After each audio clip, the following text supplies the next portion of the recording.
माझ्या भावानो बहिणीनो, आज मी भिकारी झालो. सगळं काही या जीवनात भेटतं, पण आई गेली की पुन्हा भेटत नाही. आज माझ्या आईची 5वी पुण्यतिथी. कारण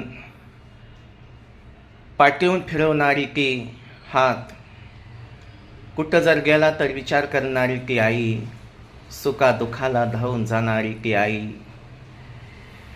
सुखाला धावतील सारवे, पण आई मात्र दुःखात अडचणीत धावून जाणारी आई. या जगाच्या बाजारात असं न्यायालय आहे, सगळं काय कोणीच न्यायालयामध्ये आपले गुन्हे माफ करू शकत नाही. पण एक असं न्यायालय आहे की आपला गुन्हा झाला तर ती आई माफ करणारी. या जगातून आई माझी मला निघून गेली. कारण आईचं करावं तितकं थोर कमी आहे. म्हणून कारण बांधवांनो, आई आहे तर त्याची किंमत कळत नसते, आई गेल्यानंतर त्याची किंमत कळत असते. अरे, ज्याला आईबाप नाही त्याला त्याची किंमत विचारून घ्या.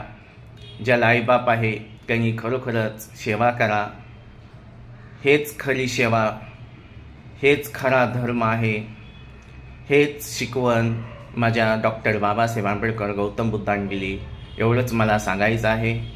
चला, जय शिवराय, जय भीम, जय संविधान.